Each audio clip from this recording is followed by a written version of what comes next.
Fala galera, eu sou Elia Oliveira. Eu sou o Caio Freitas e esse aqui é o Que Pega? O canal que está aqui para discutir tudo aquilo que não se discute. E o nosso tema de hoje é intolerância religiosa. Religião se discute, Caio? Claro que se discute. Não só se discute, como se analisa, se aprofunda sobre esse assunto, que é o que a gente vai tentar fazer aqui. Religião se discute sim. Não só se discute, como põe as cartas na mesa, se posiciona e defende os direitos e a história. E a gente trouxe alguns convidados para nos ajudar a contar essa história, né, Elia? Isso, mas antes, já se inscreve aqui no canal, dê o like no vídeo e roda a vinheta.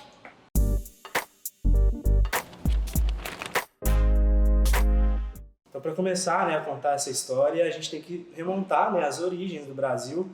Os negros, quando vieram para cá e foram escravizados, eles trouxeram com eles as tradições, entre elas as religiões. Só que esse processo nunca foi fácil, As religiões foram perseguidas naquele momento porque havia nos portugueses, os colonizadores, a ideia de uma eugenização do Brasil.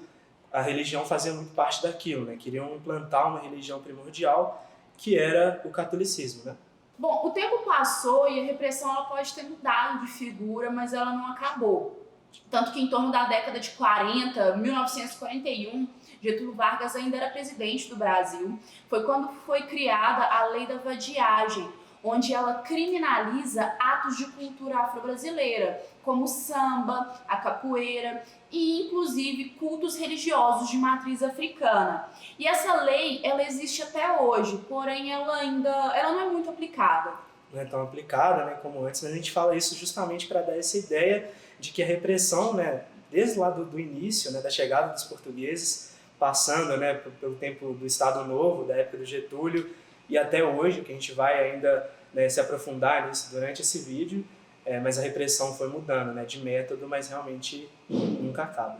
O Estado brasileiro ele sempre teve essa questão arraigada de um racismo estrutural, onde a gente percebe que desde quando ele permite a escravidão no Brasil, que é o primeiro grande crime contra a dignidade da pessoa humana, ele vem com um histórico de criminalização do povo negro e da cultura do povo negro. Então a gente vê aí um Código Penal houve a proibição da prática de capoeira e de manifestações das pessoas negras em praças públicas e em locais públicos sob pena de detenção. A gente vê que o Estado brasileiro ele vem de uma forma repressora e isso vai passando no decorrer do tempo e dos anos. O contexto de colonização do Brasil ele é um tanto quanto diferente de outras colonizações que nós temos conhecimento. Os jesuítas vindo a mando do rei também para expandir o cristianismo, porque expandindo a religião cristã expande-se também o poderio do rei. Eles entendem que o índio é um sujeito com alma, portanto precisa ser salvo, precisa ser cristianizado. O que não acontece com os povos africanos, que são vistos como sujeitos sem alma. Talvez isso seja algo que foi determinante até certo ponto para a preservação das culturas e das crenças africanas, apesar que elas precisaram ser de certa forma, sincretizadas com o catolicismo para que se preservassem, como a gente fala popularmente, passasse batido aos olhos dos senhores. Então, muito da cultura africana é perdida e muito é preservada porque o negro, até certo ponto, ele não é evangelizado, ele não é catequizado. A gente volta atrás na história, a gente vai observar que a igreja sempre foi o poder e o Estado. E nós não mudamos.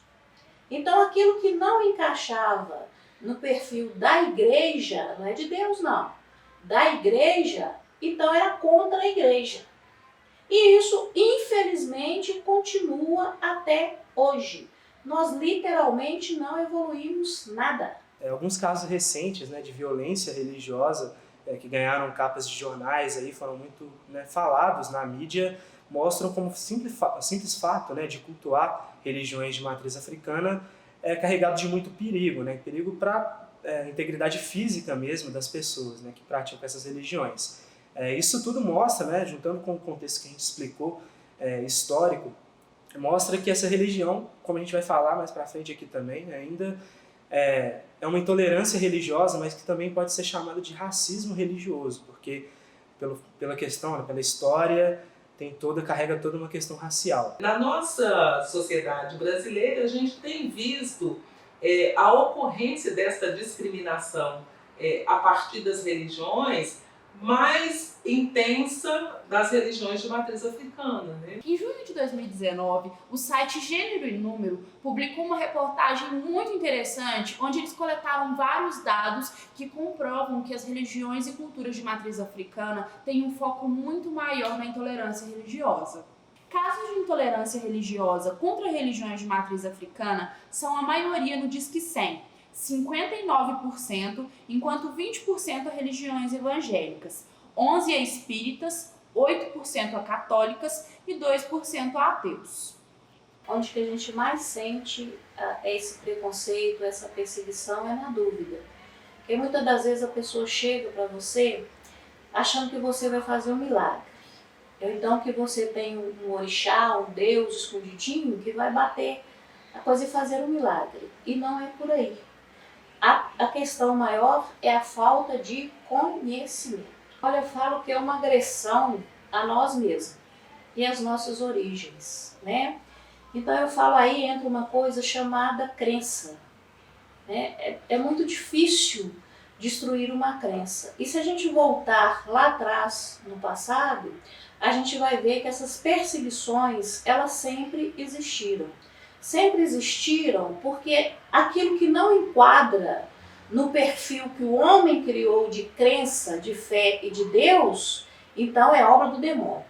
Quando a gente vê, por exemplo, os terreiros de candomblé, os terreiros de umbanda sendo atacados, é muito mais uma relação, muito mais que uma relação pessoal, de alguém que não gosta, eu não gosto de fulano que está naquele terreiro, mas de uma relação estrutural. Então, geralmente as religiões, né, africanas, né, vamos dizer assim, a umbanda, o candomblé, né, porque não são só eles, que somos só nós que somos perseguidos, né, as outras culturas que não encaixam dentro da igreja também são perseguidas, né, só que são menos perseguidas, né. Então é aquela coisa assim, é coisa de preto, né, já vem um racismo aí, é coisa de preto, né, é coisa de gente ignorante. Deixa eu ver se eu estou na posição certa aqui. A Constituição de 1946, ela assegurou a liberdade religiosa, permitindo cultos de religiões de matriz africana e indígena. Anos depois, constituiu-se o Estado laico, onde foi feita a separação de igreja e Estado.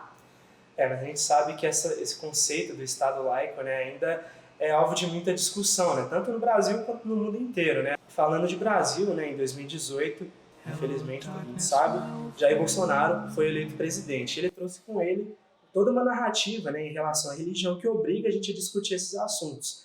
Porque Bolsonaro, né, o governo dele, outros membros, eles têm essa narrativa de falar que o Brasil tem uma religião oficial, predominante. Vai-se dizer que a laicidade ela tem o seu surgimento, né, registrado na história com a Revolução Francesa. Apesar de que Lutero, né, pai da Reforma Protestante, já é um defensor da separação entre igreja e Estado. E a gente vê a consequência disso também no surgimento dos batistas, que são outros defensores da separação entre igreja e Estado. Mas vale lembrar também que a laicidade ela não é um Estado ateu, mas é um Estado que, por não ter religião oficial, ele reconhece todas as manifestações religiosas dentro da sociedade. Então, ele é aquele que promove a liberdade de culto, a liberdade de crença e o direito de cada um de professar aquilo que acredita. E aí sim, promover uma sociedade de diálogo. A gente pode falar também e citar exemplo da criminalização em relação, e não só criminalização, mas a demonização das religiões de matriz africana. Quando a gente fala demonização, é porque nós estamos no Estado laico. O Estado brasileiro ele não pode de forma alguma intervir nas religiões. Hoje nós temos um problema sério, que talvez não seria um problema, mas nós temos uma bancada evangélica hoje do nosso Congresso em que às vezes dita alguns comportamentos que faz com que o ódio e que essa criminalização venha aflorando. Quando a gente fala de América do Sul, tudo é bastante singular. Então, no Brasil, você não tem, do ponto de vista da tradição cristã, uma evangelização nos primórdios da colonização com os jesuítas, mas sim uma catequização, ou uma imposição dos costumes e da tradição da Igreja Romana. Nesse sentido, mesmo tempos depois, com a chegada do protestantismo, o Brasil ele sofre com uma sincretização das religiões. Então, é difícil hoje determinar que uma religião ela tenha preservado a pureza de sua crença. Você vê manifestações em igrejas protestantes ou evangélicas que se aproximam muito das práticas das religiões de matriz africana. Você vê manifestações em igrejas ou em comunidades romanas ou católicas que se aproximam das práticas protestantes. E você vê muito, até mesmo nas religiões e nas crenças de matriz africana, muito do cristianismo. Então, talvez esse seja um ponto positivo para que se promova o diálogo interreligioso. Bom, galera, é isso. Foi uma experiência muito bacana. Espero que vocês tenham gostado. Nós chamamos todos esses convidados porque nós valorizamos uma coisa chamada vez de fala. Nós não sabemos de tudo e é por isso que hoje vocês viram um teólogo, uma terapeuta espiritual, uma professora e um advogado. Exatamente porque eles têm muito mais propriedade para falar do que nós.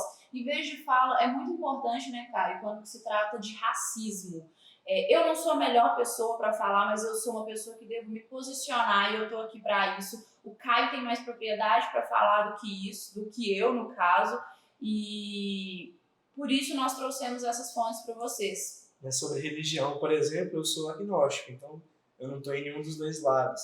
Então por isso foi legal trazer também o pessoal que entende mais de religião, que segue as religiões. Eu espero que vocês tenham gostado e muito obrigada por ficarem até aqui.